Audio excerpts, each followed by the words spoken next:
أعوذ بالله من الشيطان الرجيم. بسم الله الرحمن الرحيم. الحمد لله رب العالمين، والصلاة والسلام على خاتم الأنبياء والسيد المرسلين نبينا محمد وعلى آله وصحبه أجمعين. اللهم لا علم لنا إلا ما علمتنا إنك أنت العليم الحكيم، وتب علينا يا مولانا إنك أنت التواب الرحيم. رب اشرح لي صدري ويسر لي أمري واحلل عقدة من لساني يفقهوا قولي وبعد. Alhamdulillah, we give praise and thanks to Allah subhanahu wa ta'ala for bringing us together once again,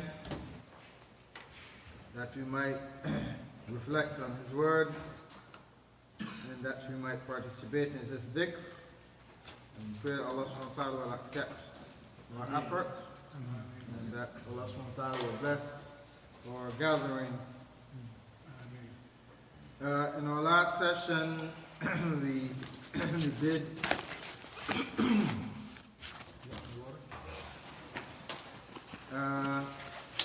we're still on Surah 12, Surah Yusuf, and we did up to ayat 23. We wanted to do 24, but we didn't get to finish it, we ran out of time. So inshallah, we'll start from ayat 24 today, inshallah. أعوذ بالله من الشيطان الرجيم. ولقد همت به وهم بها لولا أن رأى برهان ربه كذلك لنصرف عنه السوء والفحشاء إنه من عبادنا المخلصين. واستبق الباب وقدت قميصه من دبر وألقيا سيدها لدى الباب قالت ما جزاء من أراد بأهلك سوءا إلا أن يسجن أو عذاب أليم.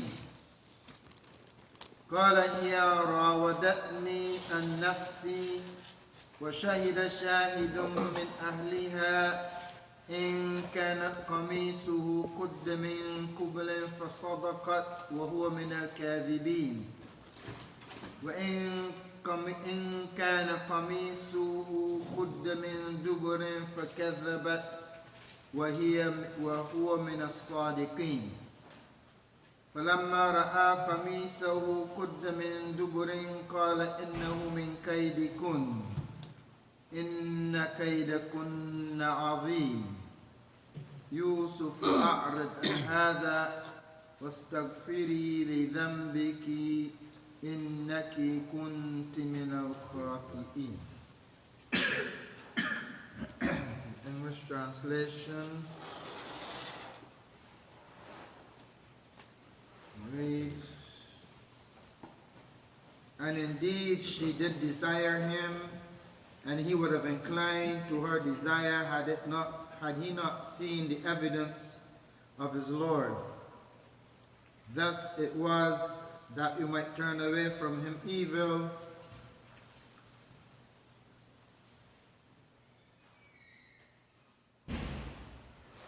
surely he was one of our chosen servants. So they raced with one another to the door, and she tore his shirt at the back, from the back. They both found her husband at the door. She said, what is the recompense or punishment for him who intended an evil design against your wife, except that he be in prison or a painful torment? Yusuf said, it was she who sought to seduce me. And a witness of her household bore testimony, saying, if it be that his shirt is torn from the front, then her tale is true and he is a liar. But if his shirt is torn from the back, then she has told a lie and he is speaking the truth. So when her husband saw his shirt torn at the back, he said, surely it is a plot of you women. Certainly mighty is your plot. O Yusuf, turn away from this. Ask forgiveness for your Lord for your sin. Verily you are a sinful person.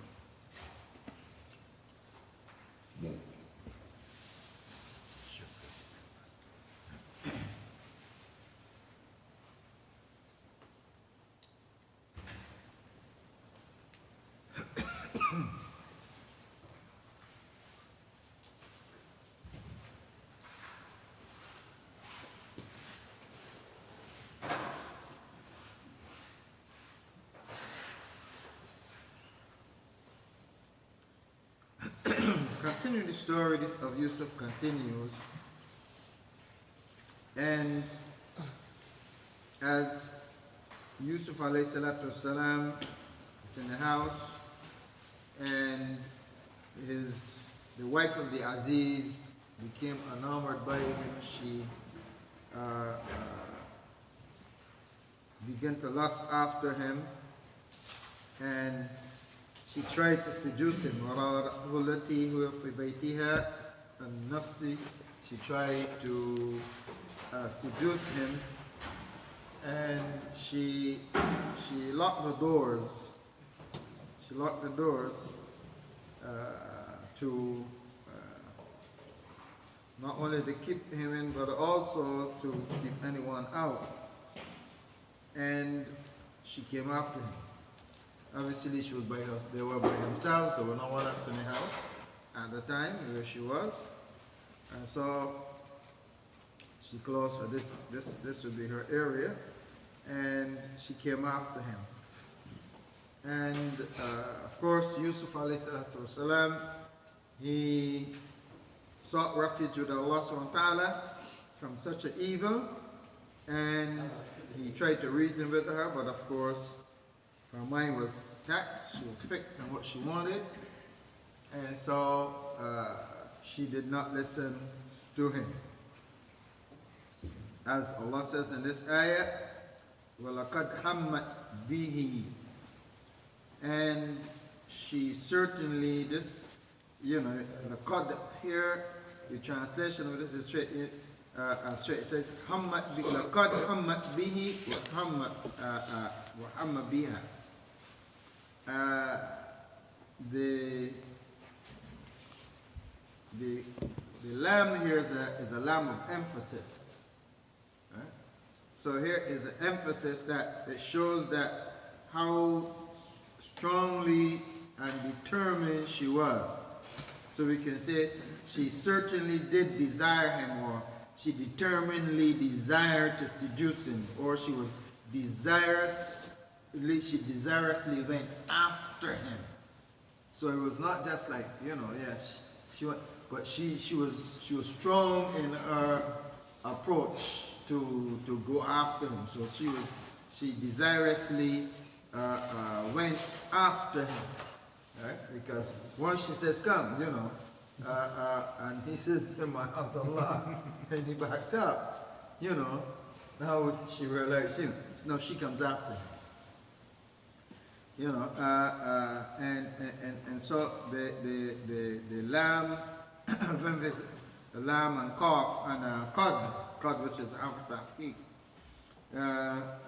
shows how serious or how strongly she came after, rushing after Yusuf alayhi salatu wasalam. So this indicates that she went after him, after he didn't respond to her invitation, right? Because she invited him, and he backed up and says, "Ma'adallah," and so he backed up.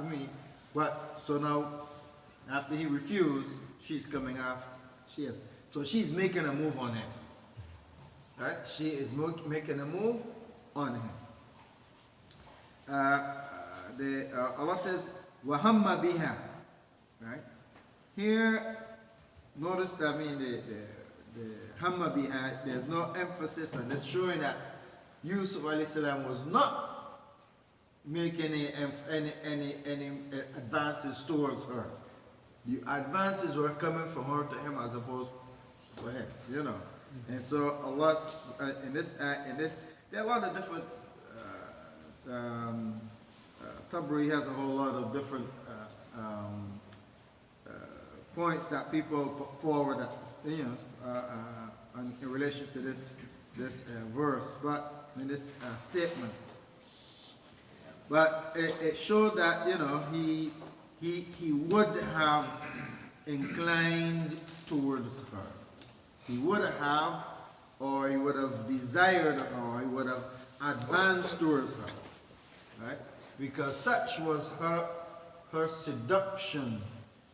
Such was her seduction that he, as a young man with all the feelings and passions and desires, of a normal person, he would have desired her. He would have gone after her. He would have responded towards her,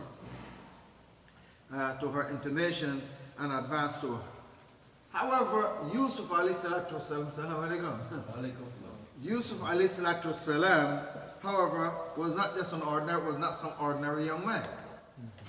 Right? He was not just an ordinary young man.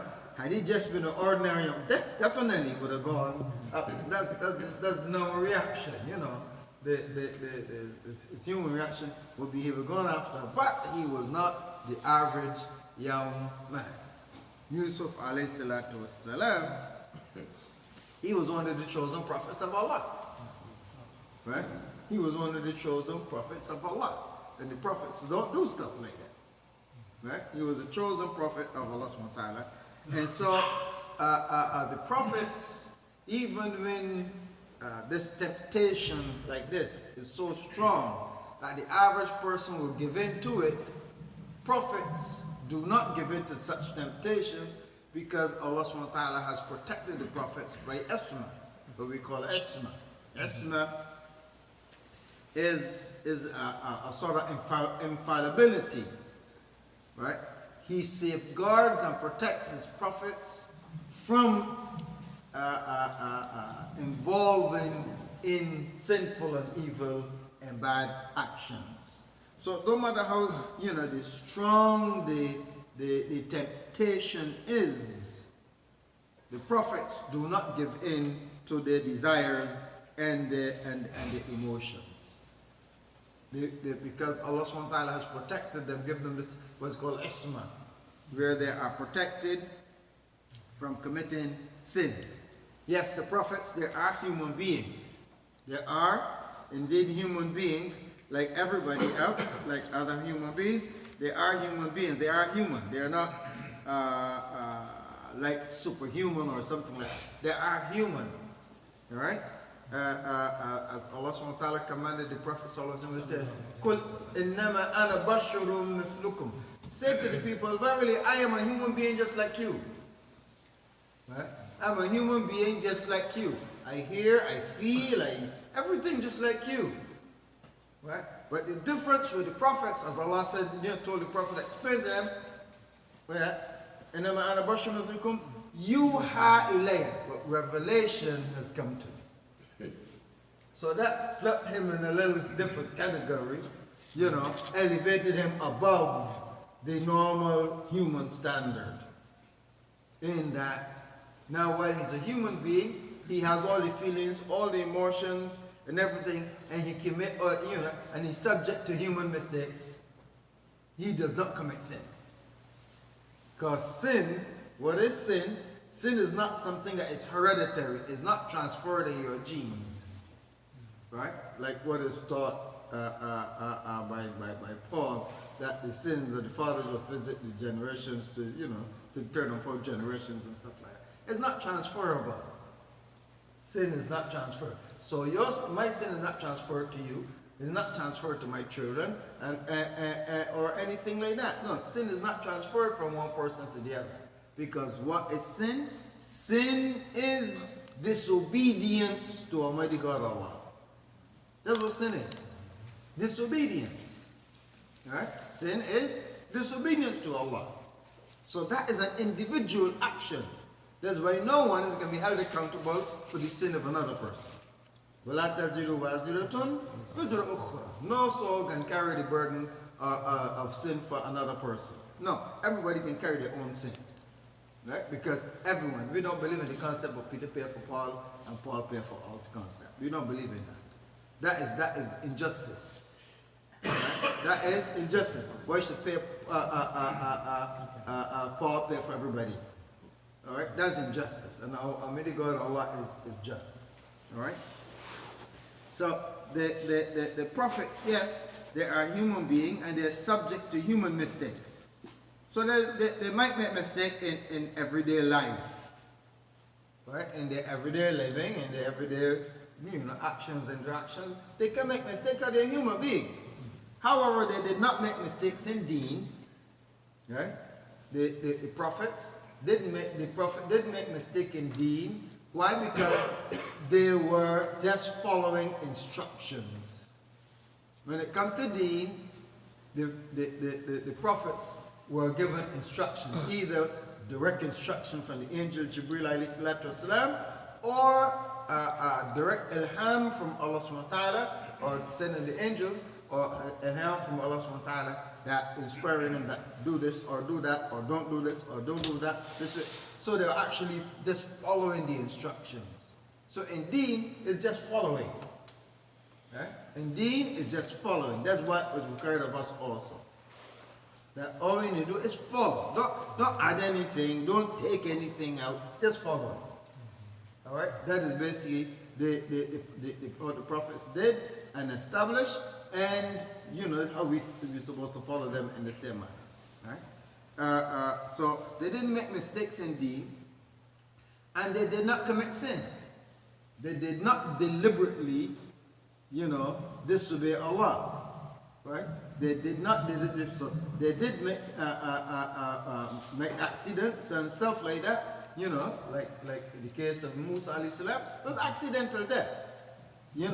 When he went to park the fights and this one charged him, he hit him and he didn't intend to kill him, but he died. That was accidental. So accidents like that can happen. Or human mistakes. Like when the Prophet ﷺ frowned when the blind man came. It's a human mistake. Right? A human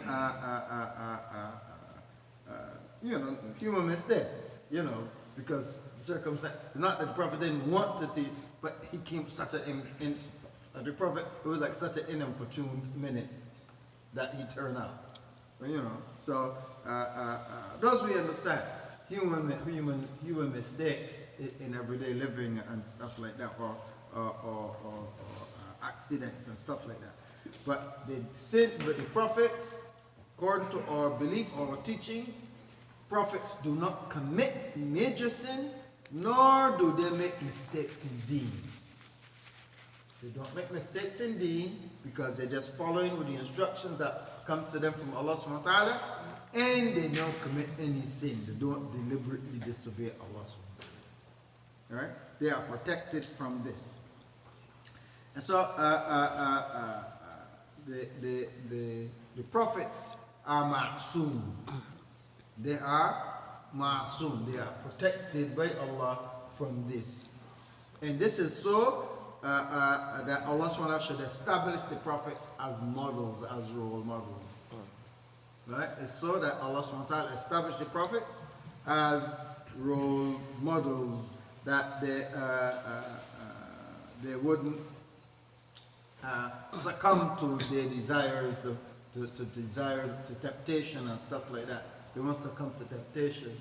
And so, because if the prophets who receiving the revelation and guidance from Allah, you should succumb to temptation and do evil and do wrong and commit sins and stuff like that, then they would not be a very good model for other people. People can say, well, that time is the prophet and they do it.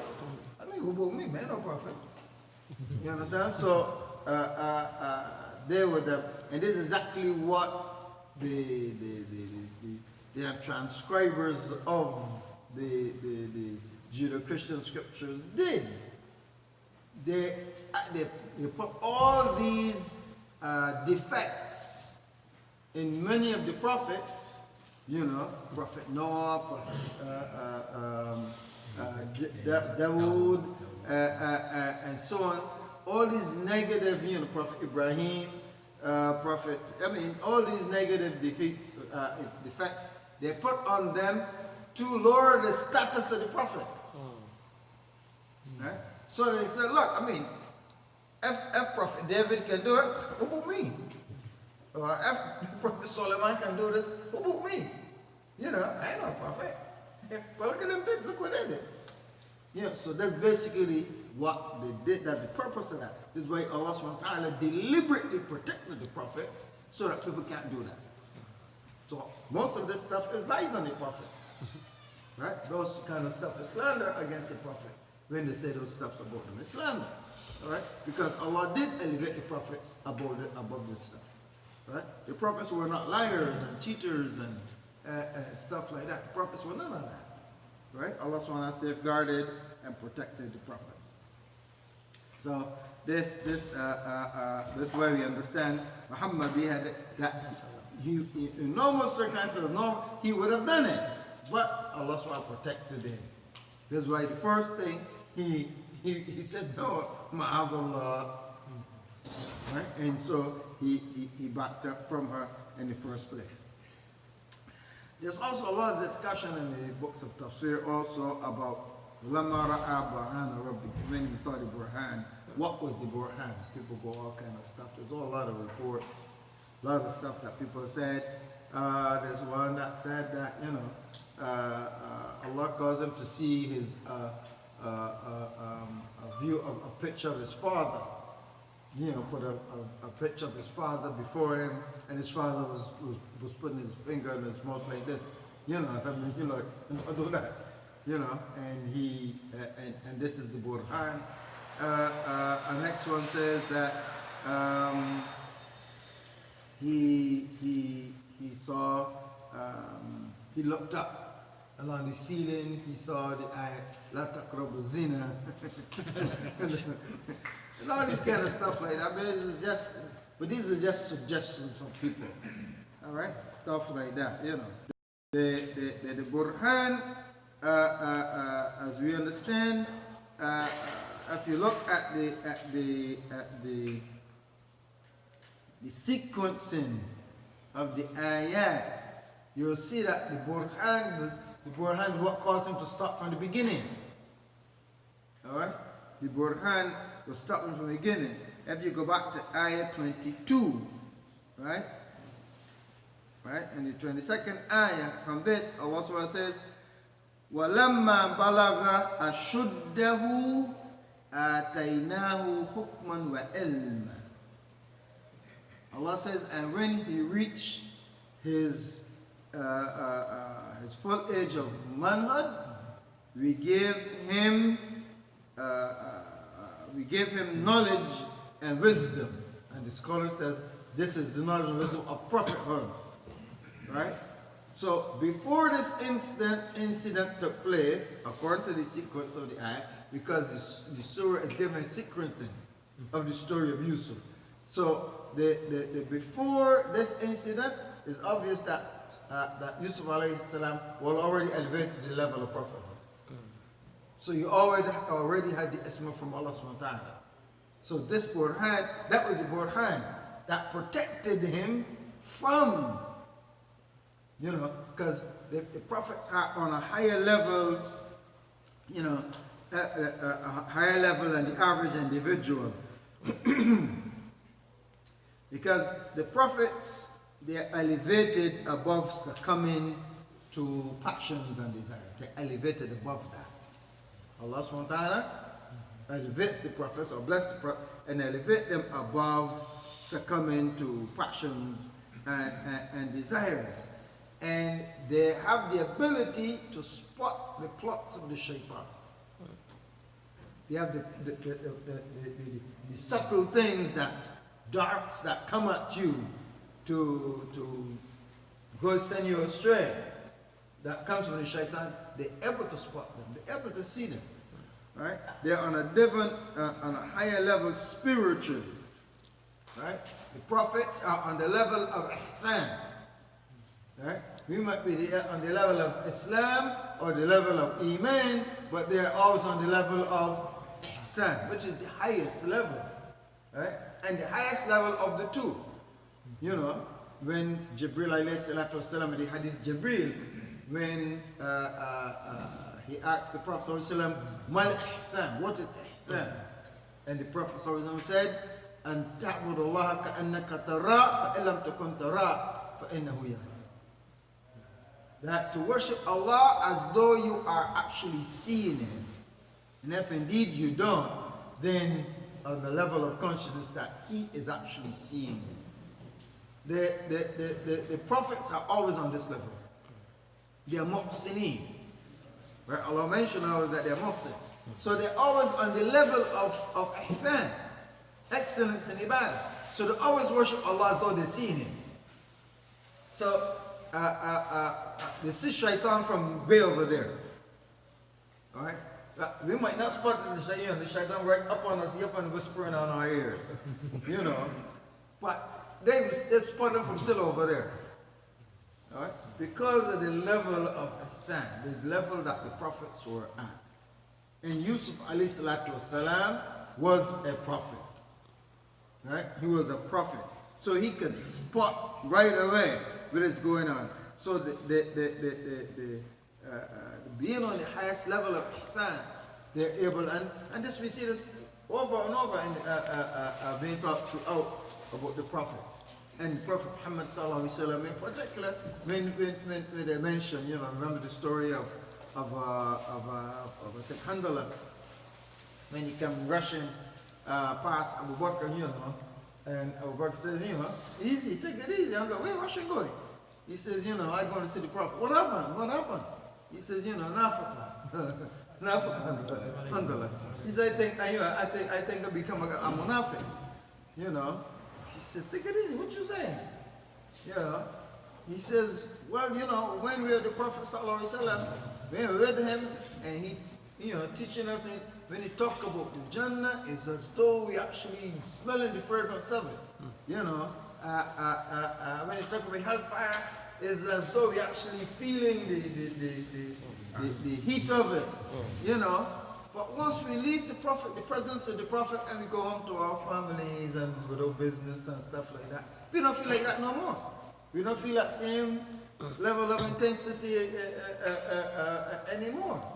You know. So Abu Bakr said, well, you know, this has happened to me too. So both of them had gone to the Prophet sallallahu alaihi wasallam. Both of them gone to the Prophet, and when they explained to the Prophet was the situation, the Prophet says, if you were able to maintain that same level or that same state that you in when you are with me, the angels would shake your hands and give you salam in the past. Now that was the level of interacting, or malaika would interact with you, in other words. The angels would interact with you. That is the level, because that was the level of the Prophet sallallahu alaihi wasallam. That's the level of prophets. All right.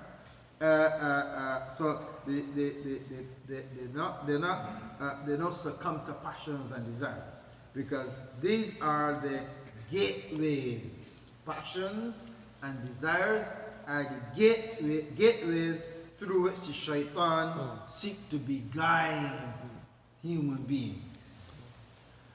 It's through the passions and desires. As you know, Allah subhanahu wa ta'ala, and you know, is telling us about the shaitan plot, you know, when he said in Surah 38, you know, ayah 82, 83, Allah said, he says, قَالَ فَبِعِزَّتِكَ لَأُغْوِيَنَّهُمْ أَجْمَعِينَ. Iblis said, after Allah granted him respite, he backs Allah for respite to remain until the day of Qiyamah. You know, he says, you know, by your might, for the izzatika, and he swears by Allah's might and power. For the izzatika, la ughwiyannahum ajma'in. I will indeed mislead them all. That is the progeny of Adam. Illa ibadaka minhum al-mukhlasin. Except your chosen servants among them. You know, the only ones that I'm not going to be able to, I know I'm not going to be able to mislead, you know, are your chosen servants, right? Your chosen servants. And in Surah 15, Surah Hijr, ayah 39, Allah says, قال رب بما أغويتني لأزينن لهم في الأرض. Iblis said, my Lord, right?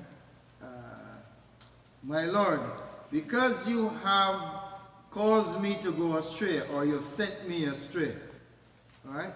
You have sent me astray, or made me to go astray. لأزينن لهم في الأرض. Then I will adorn the path of wrongdoing or error for them in the earth.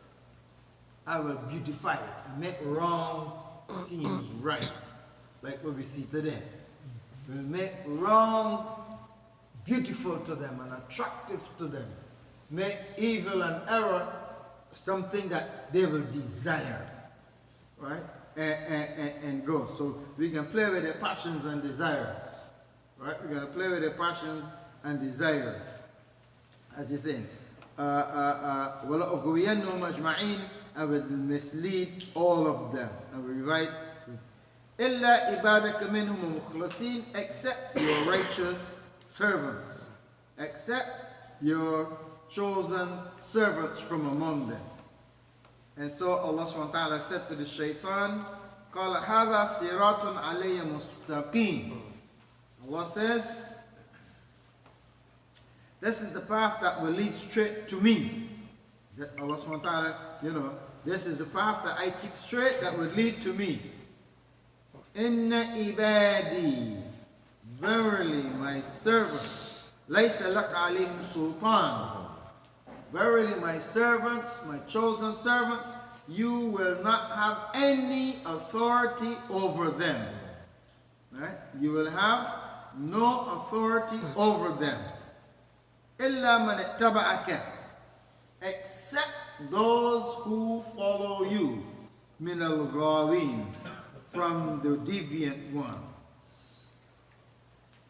So, only those who follow you and listen to you and follow you, they're the only ones that you can have authority over.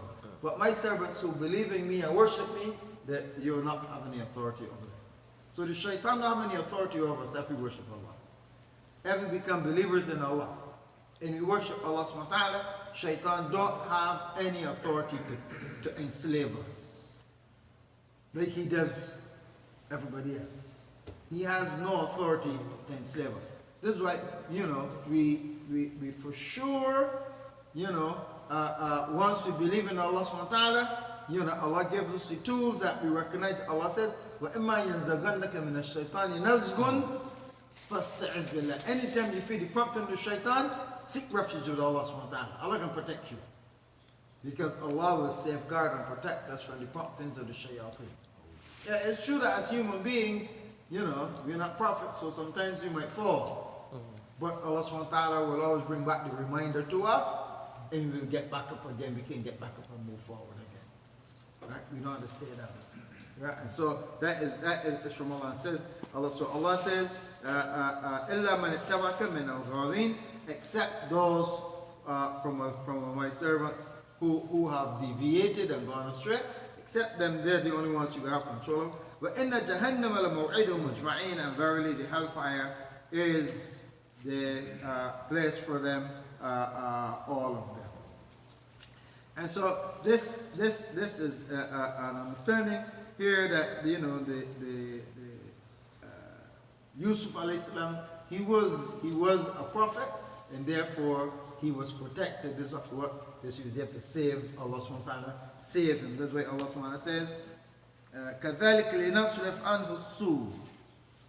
We did this so that we did it so that we could divert or avert, either divert or avert from him the evil, right?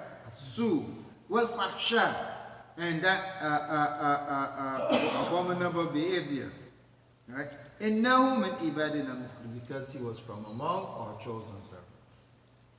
He was from among our chosen servants. And so Allah subhanahu wa ta'ala safeguarded and protected him from the cunningness of this woman. Because she's very, very cunning, right? She was very cunning in trying to seduce him. But after she came after him, right? She just came after him. He took off, right? After she came after him, he took off running, right? And she behind him, all right? So Allah says, وَاسْتَبَقَ الْبَابِ وَقَدَّتْ قَمِيصُهُ مِنْ دُبُرٍ. So he took off running, right? He took off after she came after him like that, he took off. He ran from her. He ran away from her. And she took off behind him. Right? So here she's running behind him and trying to catch him. Right? She's running behind him, trying to catch him to stop him from running, from escaping. So she grabbed his shirt. She grabbed his shirt from behind. She grabbed his shirt. She wasn't able to pull him back because he's right. She grabbed his shirt and the shirt tore down the back. His shirt got torn down the back. When she grabbed him like that, she grabbed his shirt. She didn't grab him, she grabbed his shirt and the shirt tore down the back. Right? وقد قميصه من دبر وألفيها سيدها لدى الباب. And when they got to the door, because he ran to the door to get out, there was her husband coming in. Right? The husband was right at the door coming in. Right? And it's obvious it was unexpected because she didn't expect the husband to be coming. So she unexpectedly found the husband at the door coming in. So then she suddenly see her husband in this manner, automatically, once this happened, she wants to protect herself. So now right away, immediately, she tried to throw blame off herself onto Yusuf. Yeah, trickery, the same way people, she want to throw it off on Yusuf. So right away, she said, after she saw the husband, she didn't want to throw the roof, and so she started to accuse him right away. Right? Qala, she said, "Ma jaza'u man arada bi ahlika su'an." She said immediately to him, she cried out, "What is the penalty for someone who intends to violate your wife? What was the penalty?" And she called out this. And she don't give her husband time to respond or react. Right? She don't give him time to respond, to react. But immediately she demanded that Yusuf go to jail or be punished severely. She immediately demanded, right? إلا أن يسجن أو عذاب أليم. So, except that he be imprisoned or he receive a severe punishment. So she not only tried to throw the blame off on Yusuf, but also she wanted to get rid of Yusuf right away. To make herself look clean, to make herself look good in this manner, So, she didn't. That's why she didn't wait for no response for the husband. She want to put everything out there one time, right? She want to put everything out there one time.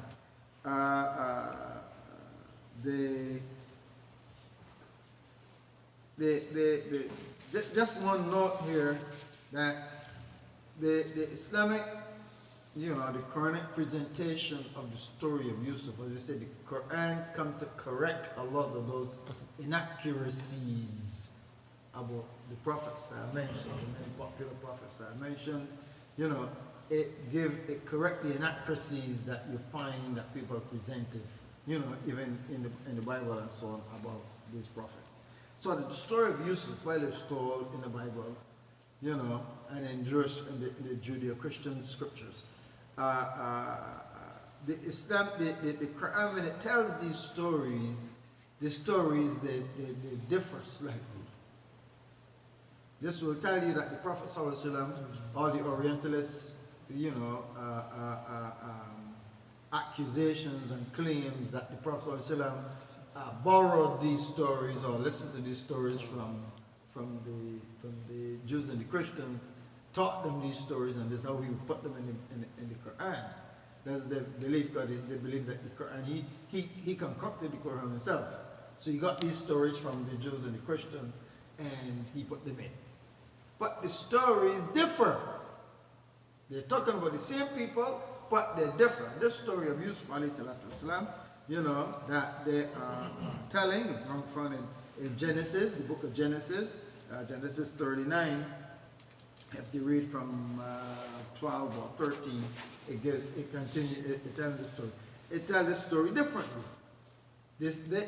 There in Genesis, it said that when she came, that she was trying to seduce Yusuf and Joseph, and she went after him, right? She went after him.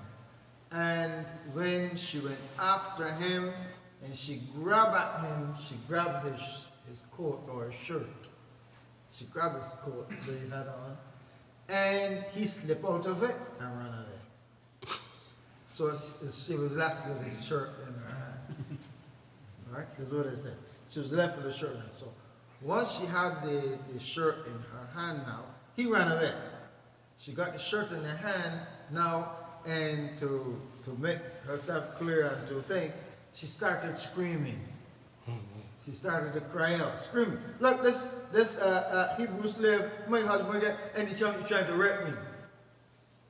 So the people, the men servants in the house, run to her assistant and say, what happened? She said, this man, so, you know, he tried to rape me, and there's a shirt here. I grabbed the shirt, and there's a shirt here. All right? And it says that in the night time, the husband was around, so the next time when he come home, you know, she tell him the story. That how this man's servant, this Hebrew servant that you bring in my house and stuff, he tried to rape me. This is a shirt. See, this is a shirt here, you know, and he tried to rape me. So the Aziz, he became furious, and he grabbed Yusuf and he beat him up.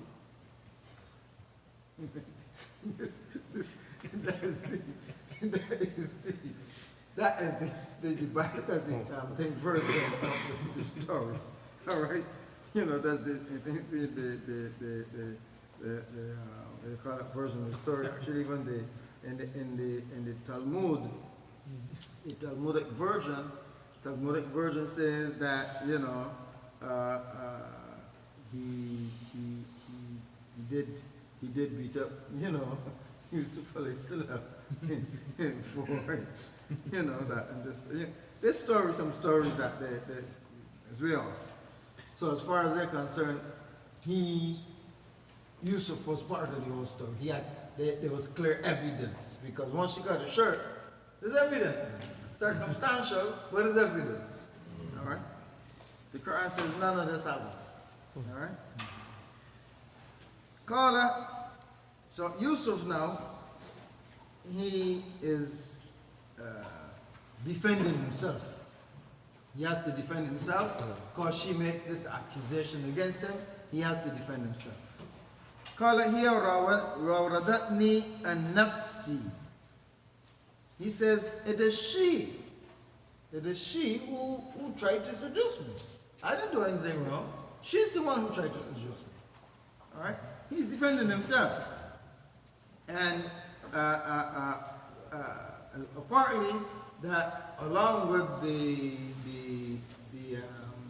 husband, there were some, according to those sources, said that there was some family member, important family member, who was there. Right? Some say it was from the household, but some say it was a family member. now it is a word, his word against hers. All right? It's his word against hers. So some from one of her family members, look at the evidence. Right? According to Talmud, it was the Aziz took him to the court, and the judge, looking at the circumstantial evidence, judged in Yusuf's favor. All right? Because they said the Aziz thing, beat him up and lock him up. But after the judge, the matter went to the court, that they're looking at the circumstantial evidence that this is how Yusuf got the judge in his favor. But that's not what the Quran says. The Quran says a member of his household, right, the matter with this, in her household, said, Sayyida Shahidu min ahliha, a person from her household said, إن كان قميصه قد من قبل فصدقت وهو من الكاذبين وإن كان قميصه قد من دبر فكذبت وهو من الصادقين. All right. It says, if his shirt is torn from the front, then she has told the truth, and he's lying. Right? He's lying. But if his shirt is torn from the back, then she lied, and he's truthful. He's truthful.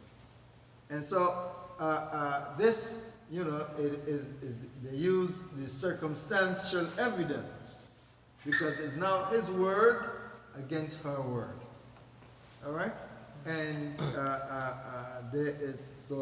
they use the circumstantial evidence. Of course, this evidence is circumstantial to show, because if he was approaching her, definitely the shirt would grab, and she's refusing, she's defending herself, the shirt would be torn from the front. But if the shirt is torn in the back, it means that she's the one who was pursuing him, and not vice versa. And also, if he was coming out, not only would his shirt be torn, but also her clothes might be messed up. Right? But her, there's nothing happened to her, and his clothes is torn from the back. So this is clear evidence, circumstantial, though it might be, that she is lying, and Yusuf alayhi salatu wasalam is telling the truth. Right? فَلَمَّا رَأَى قَمِيصَهُ قُدَّ مِن دُبُرٍ. So when they saw his shirt was torn from the back, قَالَ إِنَّهُ مِن كَيْدِكُنَّ. He says, this is of your plotting. You recognize this, you plot this one. Right? Yusuf is free. You plot this, this is from you. You're the one who went after him. So it became obvious that she was the guilty party, and not Yusuf alayhi salatu wasalam. And this is why he says, Yusuf Yusuf just turned away from this. Forget this woman and turn away from it and leave this alone. Alright? So that was, and then he told his wife, stop freely Zambi. You seek forgiveness for your sin. Seek forgiveness for your sin, because you were the wrong who did wrong. You were the wrongdoer in this matter. Alright, so that means inshallah we stop at this point and we continue this. Any quick question before we come? No. What was the sign that Yusuf saw that prevented him from coming to her seduction? As I said, there are a number of suggestions, right, that people put forward as the sign, the burhan, right, the number of things they said that they saw. Two popular ones, they said that Yusuf alayhi salam saw his father, and his father telling him not to, to correct him. And the other one is saying that he looked up on the ceiling and he saw the ayah, La taqrabu zina, don't go close to zina. because it is fahisha. So, but as I said, it's just opinions. But as we said before, if you look at the sequence of the ayah, the sequencing of the story from the ayahs, that Yusuf alayhi salatu wasalam, by the time this happened, Yusuf was already a prophet. Right? So he had the wisdom and knowledge of the prophet from Allah, which is the Burhan from Allah that Allah gave him, so that he would not have succumbed. Right? Allah gave him this, so this Burhan was there for him not to succumb to her. That's why when she approached him the first time, she said, Ma'adallah. He backed up right away. Right? And he didn't answer. So that thing. But the Quran mentioned, so the Burhan would have been, if you follow in the sequence, would be that the wisdom and knowledge of Nabuwah, of prophethood that Allah subhanahu wa ta'ala had given to him, before, and so he now on a level, he knows and recognizes that this is an evil and he's not about to do it. Because of his fear of Allah subhanahu wa ta'ala. Right? And because of his fear of Allah subhanahu wa ta'ala as a prophet. And his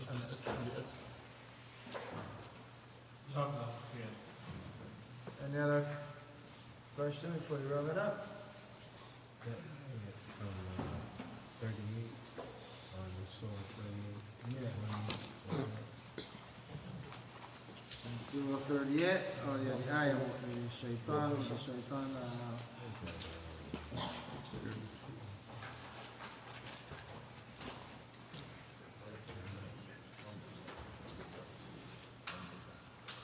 Uh, 38, 82 to 83. 82 to 83? Yeah, 82 to 83, and the other one is 15. Yeah, I guess that. Okay, inshallah. Subhanaka wa bihamdika nashhadu an la ilaha illa anta nastaghfiruka wa natubu ilayk. Assalamu alaikum wa rahmatullahi wa barakatuh.